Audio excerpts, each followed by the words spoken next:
Marcus Licinius Crassus. You may know me as the wealthiest man in Rome, but, well, let me tell you how it all began. Rome, the beating heart of the world, a city of marble and mud, of glory and filth. The year was 87 BC, and I was just 18. Young, hungry, and naive. One day that'll be me. I can still feel the rough spun wool of my simple tunic,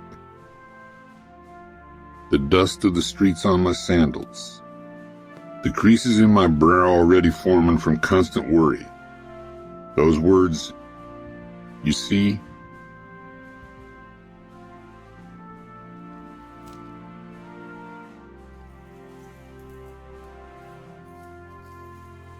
they etched themselves into my very soul. I was determined to rise, to become something more than just another face in the crowd. Fresh figs! Get your fresh figs here! Out of my way, boy. Each dismissal, each sneering face, they were like fuel to the fire of my ambition. I tried everything, running errands, manual labor, even dabbling in petty thievery. But it was an actual fire that would change everything. I remember it like it was yesterday. The acrid smell of smoke, the screams of panic, the crackling of timber.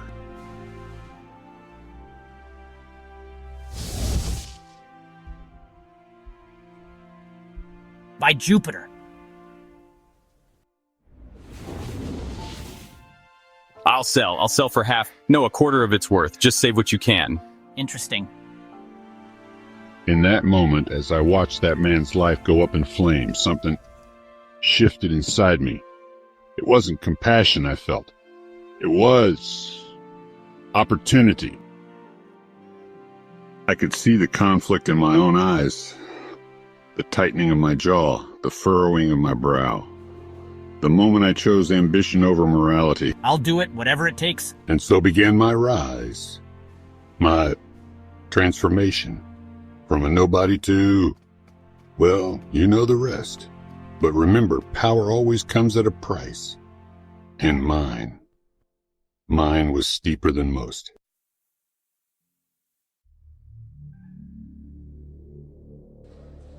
I need skilled men. Builders, carpenters, anyone who can handle themselves in a crisis. Skilled slaves don't come cheap, boy. Neither do burning buildings. I invested everything I had, and quite a bit I didn't, into my new venture. Equipment, slaves, bribes to look the other way. Rome wasn't built in a day, and neither was my fortune. Faster. Lives depend on your speed, and more importantly, so does our profit.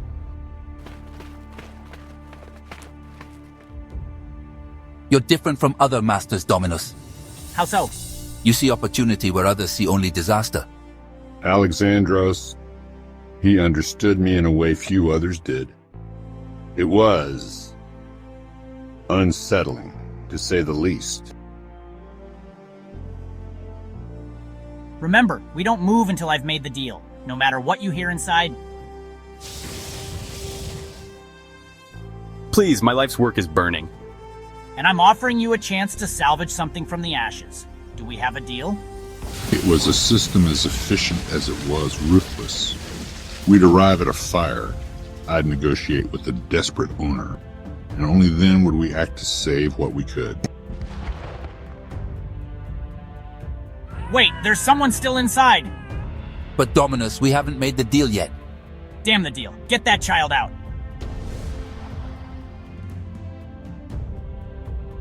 Thank you. Thank you. How can I ever repay you? There's no need. Just take care of your child.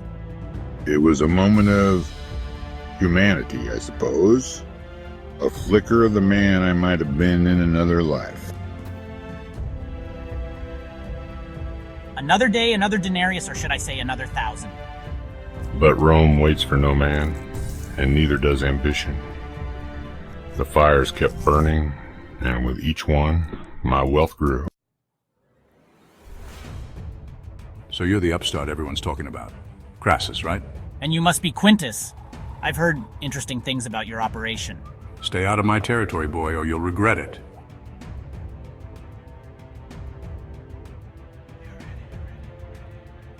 This Crassus is becoming a problem. He's upsetting the natural order. Perhaps it's time we applied some pressure.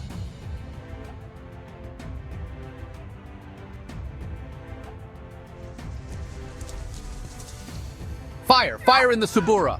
Move! Move! This is our biggest opportunity yet. Alexandros, organize the water brigade. Quintus, secure the perimeter. We need to contain this fire before it spreads further. Dominus, it's too much. The heat, I can feel it from here. We have to try. I won't let Quintus get there first. Step aside, amateur. Let the professionals handle this. We can't lose this. I can't lose this. You understand, don't you? I understand, Dominus.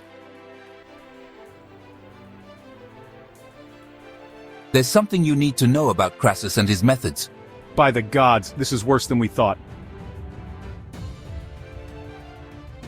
Vulture, profiteer, you build your fortune on our misery. Please, I provide a necessary service. Liar, thief, you profit from our suffering. No, it's all falling apart. Who are you? What have you become? Politics, military glory. That's where true power lies. Citizens of Rome, I stand before you today not as a man of wealth, but as a man of vision.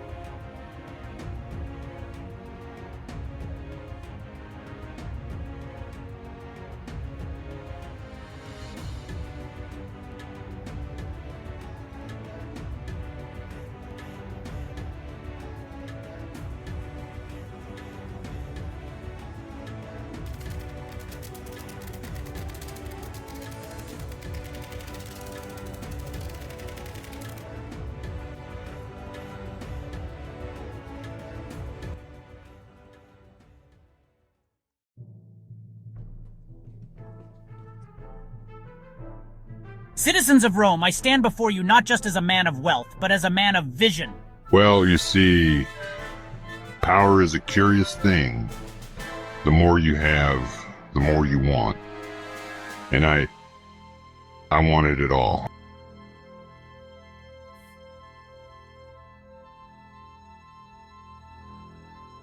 Your argument is most persuasive, Crassus.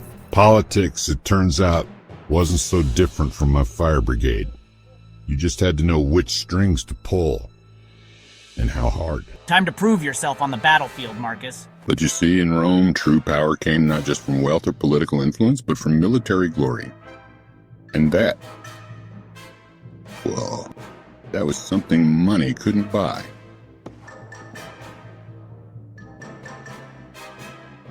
Hold the line for Rome. By the gods, he fights like a man possessed. And in a way, I was possessed. Possessed by the need to prove myself, to fill that void inside me. Is this it? Is this what I've been searching for?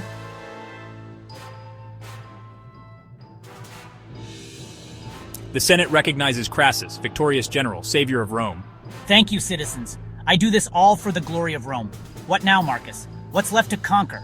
Dominus, you have visitors. Shall I send them away? No, show them in. The great Crassus must always be available, mustn't he?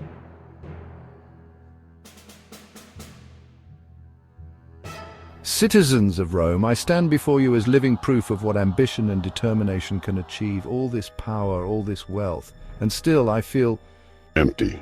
You see, that's the price of ambition, the cost of power. In the end, you're left with everything and nothing. Was it worth it? Was it all worth it? And that, my friends, is a question I'm still trying to answer.